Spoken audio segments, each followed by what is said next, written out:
Mwangi Kiunjuri has openly criticized President Ruto, saying that many promises made to boost growth, create jobs and improve infrastructure in his constituency and by extension county have not been delivered. Just listen in before I proceed. Promises have been there since the creation of this world. Abraham was given a promise. Even today, people are promising. Kwanza wewe president, vita yako kubwa watu wanasema you promise lakini unapiga kona. Promises are good lakini fulfill your promises na tutasaidiana kufulfill promises. Kama watu nilikuja kuwasalimia kaniambia lakini wewe uko na promises mingi sana. Wewe kijua promises nikajua unajua hii promise ni yangu na president. So tutalipa na wewe. I like the conversation going on in Kenya where everyone is talking about development, but now there's too much pressure on the executive to provide development. Every county, every constituency, the talk is about development. Bring us development, you promised us A, B, C, D, kindly deliver on that. But when you look at our national budget and look at how much we have just for development, it is too little.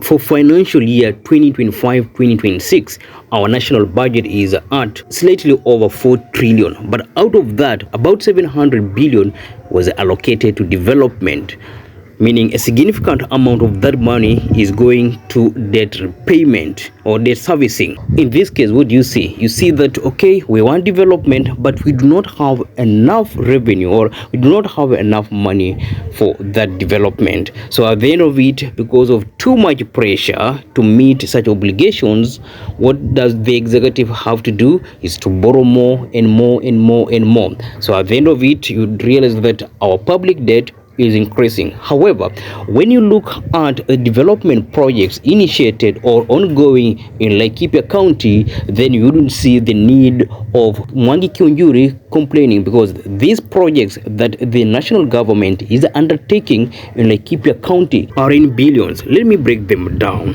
Mwangi Kiunjuri is the member of parliament for Laikipia East, and this project that I am analyzing here, that is the affordable housing project, is actually located in Laikipia East constituency in Laikipia County.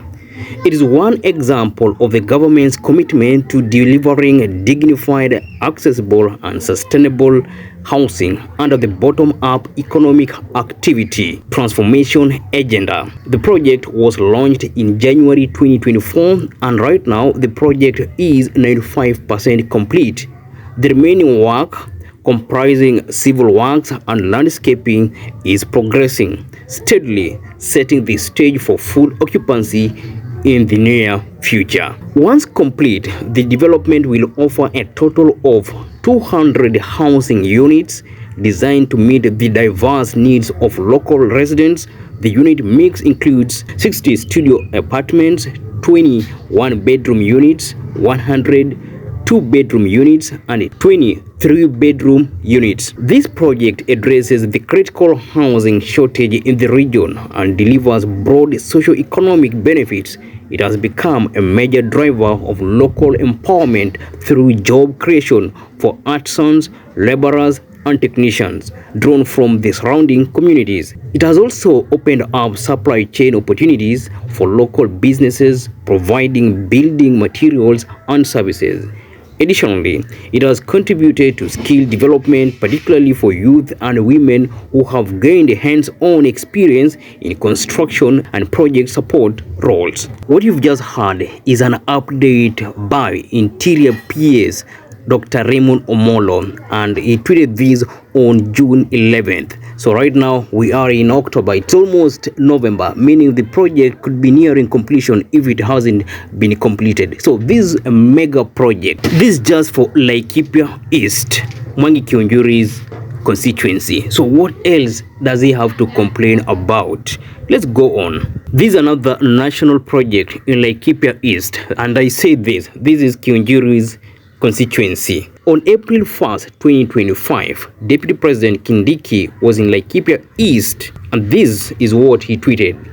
The government is in the process of modernizing 400 markets across the country to provide a secure and decent environment for traders and their customers to transact.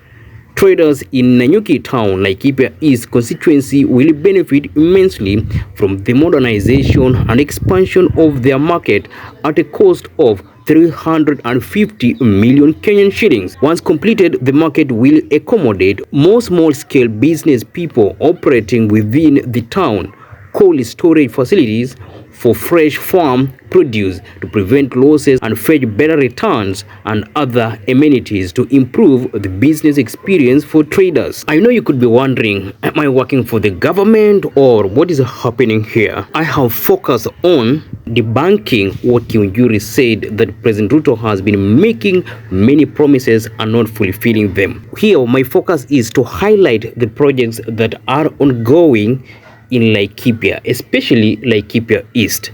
So what do you see here? You see that there is commitment from the national government to do projects in Laikipia East constituency.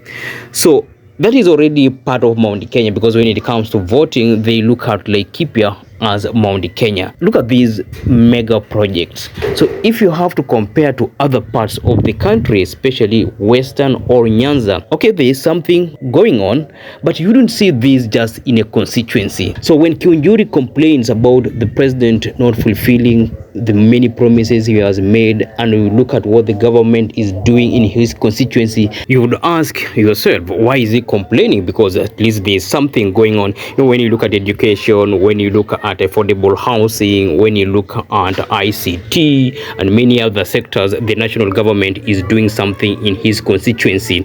And this could be happening because he's a close ally to President Ruto. How about those members of parliament who are not close to President Ruto? Are they getting the same kind of development? However, President Ruto should also be faulted because he's used to making so many promises when he knows very well that there's no any allocation, you know, to do such projects that he promises people. I know it is good to please people, but it's also good to be honest enough with people, because you can make so many promises but you don't have the money to do that. So when the president makes so many promises and Kiunjuri as the representative of the people is right to complain or to raise the issue again to President Ruto, reminding him that you said A, B, C, D. So in this case, I think what we should perhaps tell the president is to be honest, tell people what is happening. If we don't have money for a certain project, it is reasonable that you let people know, okay, it is something we can consider, but right now we don't have funding for that project. But let me see,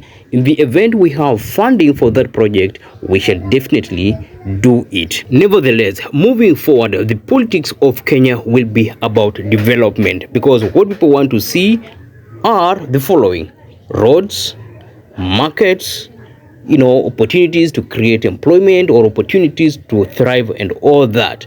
But as we demand that, it is also plausible that we start asking ourselves, what is our innovation ability? Are we able to innovate? What are we also coming up with? Because in this modern or digital economy, what is so key is innovation. People should be able to innovate, come up with new ideas. But if we just continue relying on the government all the time and forget to ask ourselves simple questions as citizens, what is our contribution? Because you must also contribute.